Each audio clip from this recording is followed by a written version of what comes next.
लहराती ये तेरी पताका दूर दूर से बुलाती है।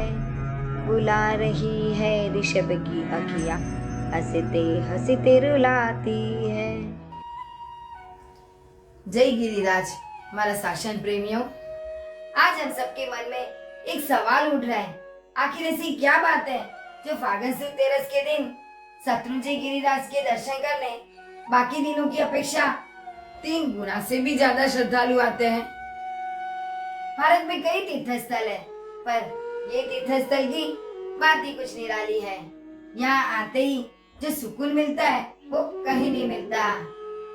छोटे छोटे नन्हे मुन्ने बच्चे हंसते खेलते, युवा बातें करते, आंसू में अटवाते, बड़े बुजुर्ग लाठी के सहारे तेरी यात्रा करते हैं।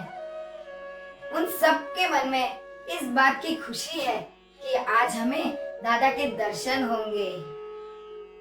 वे इसी भाव के साथ आते हैं कि हे परमात्मा, आज मैं तेरे दर्शन करने आया हूँ। मुझे इतनी शक्ति दे कि जिस मार्ग पर तू चला है उसी मार्ग पर मैं चल सकूं।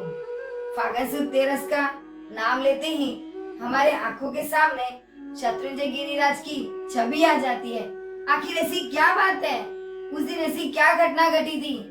तो चलो आज मैं तुम्हें इसकी महिमा बताती हूँ। ये 22वें तीर्थंकर प्रभु नेमिनाथ के शासन के समय की बात है।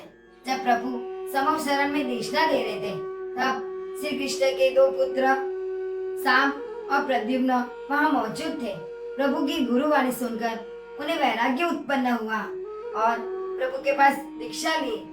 दीक्षा लेने के बाद प्रभु की आज्ञा लेकर शत्रुंजय गिरिराज पर जाकर तपस्या और धर्म ध्यान करने लगे। उग्र तपस्या करते हुए सभी कर्मों से मुक्त होकर फागुन सुद तेरस के दिन भाड़वा के डूंगर से 8.5 करोड़ मुनियों के साथ मोक्ष की प्राप्ति हुई।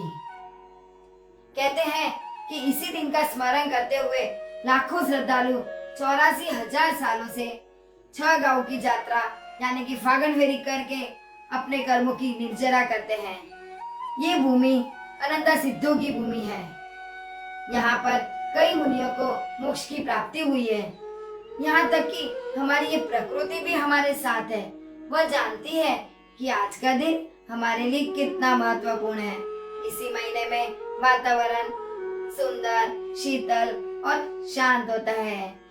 हमें ये यात्रा जरूर करनी चाहिए और अगर किसी कारणवश ना कर सके तो घर पर ही शत्रुंजय गिरिराज की भाव यात्रा करके हम पुण्य का उपार्जन या कर्म की निर्जरा कर सकते हैं।